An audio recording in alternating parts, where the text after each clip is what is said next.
My father bought my sister a house, but she quickly sold it to fund her lavish lifestyle. Then they showed up at my house demanding ownership. When I refused, they tried to break in, so I called the police. I, 32 male, bought my first home last year. It was not a mansion or anything, but it was mine. A cozy little 3-bedroom house in a quiet neighborhood. I worked hard for years, saving every penny, while watching my older sister Emily, 35 female, get handed everything on a silver platter. Our parents always favored her, but I never thought it would come to this. A few weeks ago, my dad called and asked if he could drop by. I did not think much of it until he showed up with Emily, and they both looking unusually smug. We sat down in my living room, and after some small talk, my dad dropped the bombshell. "Dad, so your sister's been going through a really tough time lately, and we have been thinking you should give her your house." I actually laughed like out loud. Do me what Emily just sat there with her arms crossed, looking bored like this was all already a done deal. "Dad, she needs it more than you do. You do not have a family. You do not have kids. This house is too much for just one person. She is struggling right now, and it would be the right thing to do." Now, to clarify, Emily is not struggling. She is just irresponsible. Our parents gave her a house 5 years ago, a beautiful 3-bedroom place in a much nicer neighborhood than mine. But what did she do? She sold it within a year, blew through the money on business ventures, aka pyramid schemes and impulsive spending, and has been living off our parents ever since. And now they wanted me to clean up her mess again. Do me no, absolutely not. Dad's face turned red. Emily scoffed. "Emily, ugh, I knew you would be selfish about this. Me selfish, I bought this house with my own money. I did not get a free house handed to me and throw it away. Dad, watch your tone. She is your sister. You have a responsibility to help her." I could not believe what I was hearing. It was their responsibility to enable her, and now that they were running out of ways to bail her out, they expected me to sacrifice everything I worked for. Then Dad pulled out his trump card. "Dad, if you do not do this, do not expect to see a cent for me when I am gone. I will cut you out of my will." Oh no. Anyway, this point I was done playing nice. I stood up, walked to my office, and pulled out a neatly organized folder from my filing cabinet. When I came back, I dropped the paperwork on the table in front of them. "Not me. Go ahead, cut me out, because guess what? Emily has already taken her inheritance." Dad blinked. Emily went pale. "Me, that house you gave her, the one she sold for cash that was worth more than anything left in your estate, she has already gotten her share. I, on the other hand, have gotten nothing from you my entire life, so go ahead, write me out, but do not come knocking when you need help, because I will not be there." Silence. Dead silence. Emily's jaw clenched. Dad's face went from red to ghost white, and then Dad snapped, "How dare you throw that in our faces after everything we have done for you?" I let out a bitter laugh. Everything they have done for me. That was rich, really. Everything you have done, because from where I am standing, the only thing you have ever done is bend over backward for Emily while expecting me to just deal with it. Emily, finally shaking off the shock, slammed her hands on the table and practically screeched. "That house was a gift. You cannot put a price on family support." Then I told her, "Sure, but apparently you can put a price on mine, and it is exactly one house." Dad pointed a finger at me, voice low, but furious. "You ungrateful brat. You would rather see your own sister homeless than help her out. Now, let us get one thing straight. Emily was not homeless. She had been living in our parents' guest house for free since she blew through the money from selling her house. She had no rent, no bills, and no responsibilities. Meanwhile, I had worked my behind off for everything I had, and now they wanted to rip it away from me because Emily did not feel like being an adult." I shook my head. "You know what? This conversation is over. I am not giving her my house. And if you are going to cut me out of your will over this, go ahead, because I do not need anything from you." I still stood up, walked to the front door, and opened it. "Get out of my house." Dad's eyes widened like he could not believe I was actually kicking them out.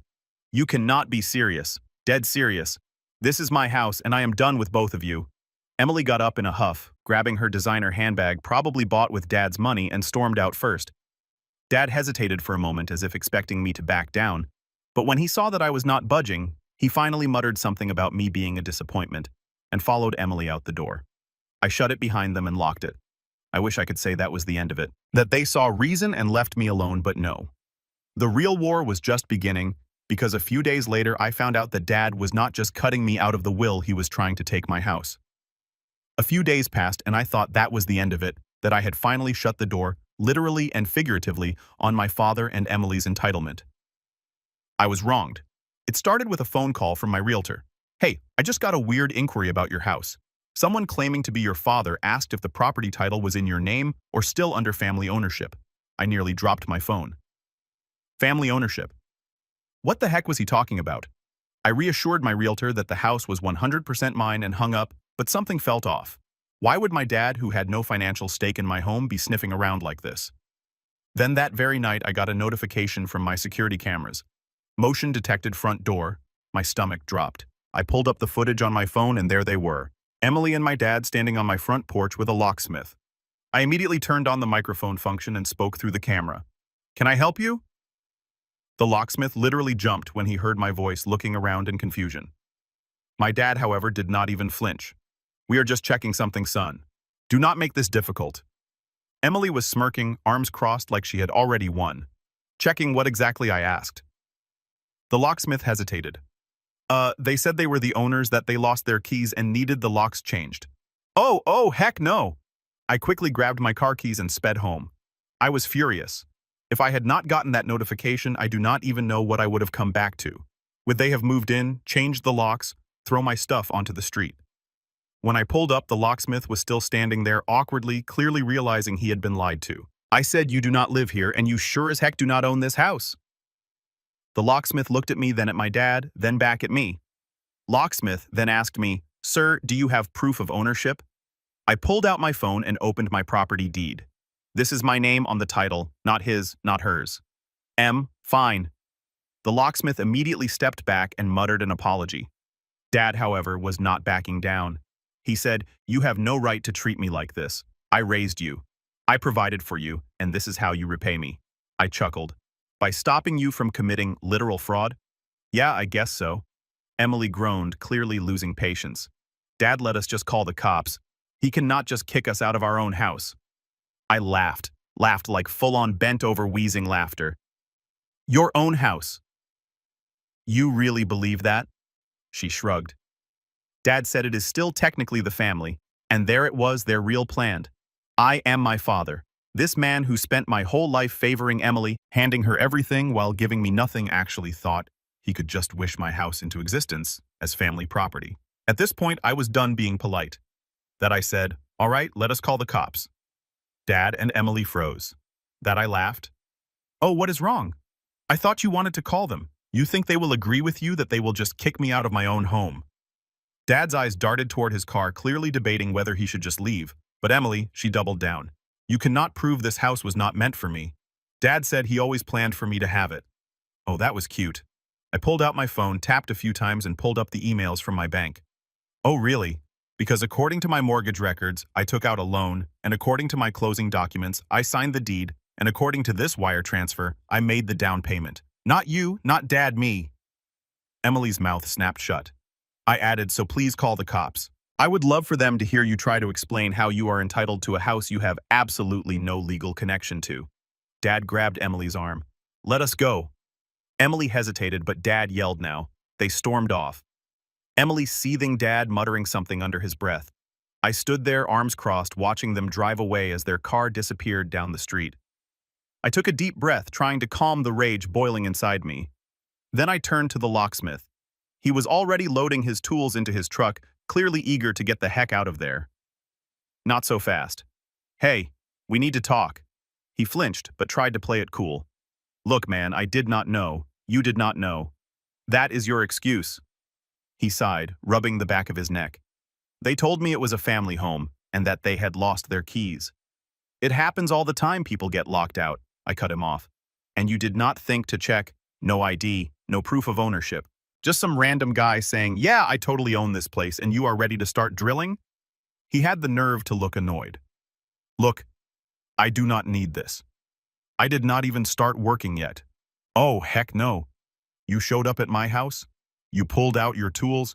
You were about 5 seconds away from breaking in." He held up his hands. "I get it, okay. I should have asked for ID first." I took a step closer. "Darn right you should have. If I had not caught you, would have changed my locks for 2 people who were about to illegally move into my house."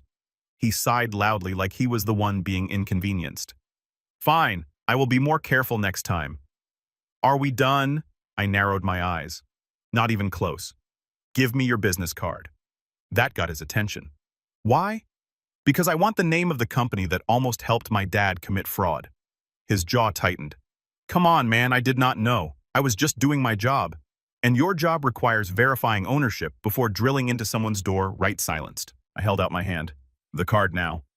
He let out a frustrated breath, yanked a card from his pocket and slapped it into my palm. Thanks.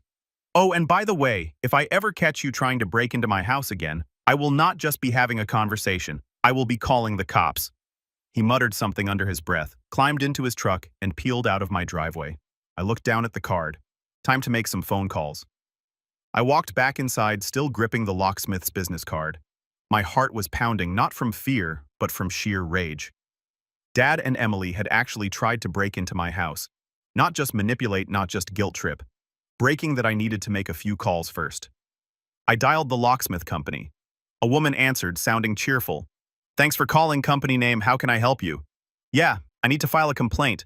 One of your guys just showed up at my house and was about 5 seconds from drilling my lock because 2 random people told him to. No verification, no proof of ownership, nothing. He was about to help them illegally break into my home. There was silence for a moment, then in a much more serious tone she said that definitely should not have happened. Do you have the technician's name? I read off the name on the card. We take this very seriously. I will escalate this to management immediately. Good, because if I ever see one of your locksmiths doing something like this again, I will not be calling customer service. I will be calling the police and my lawyer. She stammered out an apology, but I had already hung up. Next, I needed to make a legal move. I called my lawyer. Yeah, I have one because family drama like this teaches you to be prepared. After explaining what had just happened, he did not sound the least bit surprised. Your father and sister tried to commit fraud. You need to file a police report, even if you do not want them arrested. Having a record of this will protect you in case they try something again. He was right. They were not going to stop unless I made them stop. That I grabbed my keys and drove straight to the police station. I walked into the police station still gripping the locksmith's business card like it was evidence in a murder case. My mind was racing. I did not want to get law enforcement involved in family drama, but Dad and Emily had crossed the line. Approaching the front desk, I took a deep breath. I need to file a report. My father and sister just tried to break into my house. The officer at the desk raised an eyebrow. Do you have proof? I laid it all out, the locksmith's involvement, my dad and Emily's entitlement, how they had almost gotten inside. I even showed him the security footage from my phone, which clearly captured my dad standing by while the locksmith prepped his tools. The officer nodded. Yeah, that is definitely an unlawful entry attempt. You are the legal owner of the house, right? I pulled out my paperwork. My name is the only one on the deed. He studied it for a moment, then looked back at me. We can file this as an attempted unlawful entry since they did not actually break in. It is not full-blown trespassing, but if they try this again, they are looking at serious charges. That was exactly what I needed, a paper trail. After signing the necessary forms, I walked out of the station feeling lighter, but I knew this was not over. Sure enough, my phone buzzed the second I got in my car. Dad. I let it go to voicemail. Seconds later, Emily's name popped up on the screen. I ignored her too. A minute later, a text from her came through. You called the police on Dad. What is wrong with you? I stared at my screen. Disbelief morphing into amusement. Oh, this is going to be fun, I typed back. He tried to break into my house. Actions have consequences. Her response came instantly. Oh my God, you are so dramatic. You know Dad just wanted what was best for the family, though. I was done playing nice. Dad wanted what was best for you. He thought he could steal my house and you let him. Guess what? Now there is a report filed. Try this again and I will press charges. That a few dots appeared, then disappeared, then appeared again. Finally, she sent, you will regret this. I laughed at Emily. You have no idea. I started my car and headed home. It was time to prepare for the next round because this fight was not over. I pulled into my driveway still buzzing with adrenaline from the police station. As I stepped out of my car, I felt the weight of the moment. The ball was in my court now. I had set everything in motion and there was no going back. My phone buzzed again. This time it was a message from Dad. I did not even hesitate before opening it. He texted, I do not know what you are trying to pull here, but I am not going to let you ruin your life over a misunderstanding. You will regret this. I stared at the screen, feeling that familiar mix of anger and disbelief. How could he still act like I was the one in the wrong? He had no shame. I tapped out a quick response. It is not a misunderstanding, Dad. You tried to steal my house. I am not going to let you get away with it. A few minutes pee and then my phone buzzed again. Dad texted, "You have crossed a line. You are going to regret this. Do not expect anything from me ever again." That was when I realized the real threat was not even the house or the police report. It was the will. That I had not thought about it until now, but Dad had always talked about how everything was supposed to go to Emily. And if I was being honest, I had always suspected he might cut me out of it eventually, but now it felt like a certainty. I could not let him have the last word. I called my lawyer. "Hey, it is me again. Can we talk about my father's will?" The lawyer was quick to respond. "Sure, what is on your mind? Do you think there is a way to ensure that my share of the inheritance is protected? I am worried about Dad making changes behind my back, especially with all the threats he is making." There was a pause on the line. "We can look into that. You have a right to your inheritance, and if he has been making threats or pressuring you, it is possible to make sure those changes do not go through, but we will need to take action fast, especially if he has already started manipulating Emily." I hung up, feeling a surge of determination. I was not going to let them win this. I was done being the victim in their twisted family game. So I walked back into my house. I could not help but notice how much my surroundings had started to feel like my personal fortress. I had built this place for me, and no one was going to take it away. But then, as I turned to lock the door behind me, I heard the unmistakable sound of a car engine approaching. I looked out the window. Dad's car. He was here, and I knew this confrontation was about to get a whole lot messier. I stood there staring out the window at Dad's car creeping down the street. The engine cut off, and I could already picture him, the same smug look he always wore when he thought he was in control. Not this time. I took a deep breath and walked to the door, opening it just as Dad stepped onto the porch. His face was a mask of anger and resentment. He did not even knock, just barged right in like he had a right to be here. "Is this how you are going to play it?" He spat, his voice dripping with venom. "You are going to ruin your life over this." I did not flinch. "No, Dad. I am just making sure you cannot ruin mine anymore." His eyes narrowed. "What the heck are you talking about?" I stepped closer, putting a few inches of distance between us. "You have already tried to steal my house, tried to break in with Emily's help, but that is not all. I called the cops, filed a report. I have got proof. You cannot keep getting away with this crap, and you are sure as heck not going to get your hands on this house." His face turned red. "You are just being dramatic. I am your father. I am entitled to some help from my kids. You lost that entitlement the second you tried to screw me over, and do not think I have not figured out your game." I leaned in, voice low. "You are going to try and change your will, right? Cut me out and leave everything to Emily. But guess what?" He blinked, eyes wide with a mix of fear and confusion. "I have already had a lawyer look into it. You do not get to play that game anymore." I smiled, a cold, vindictive smile. "If you try to make any changes to your will now, I will contest it. I have got the paperwork, and I will make sure the court knows exactly what you tried to do." His jaw clenched. "You think you can just stop me? You are nothing without me." I shook my head. "No, Dad. I am something without you. I have built my own life, and I do not need you or your toxic control to survive." He stood there fuming, but I could see the panic in his eyes now. The realization was hitting him that I was not the gullible child he could manipulate anymore. "And if you think I will let you walk away from this without consequences, you are wrong. I am not going to call the cops again, but do not think I will not take further legal action. You have tried to steal from me emotionally, manipulate me, and now you are going to face the fallout." I paused, letting the weight of my words sink in. "I hope you enjoy what is left of your life, because it will not be a pleasant one. You have burned too many bridges to come back from this." Dad stood there for a long moment, eyes shifting between anger and panic. Finally, he muttered something under his breath and turned to leave. But before he walked out the door, he shot one last look at me. "You are going to regret this." I simply smiled back. "I already feel better." The door slammed shut behind him, and as I locked it, I finally let out a long breath.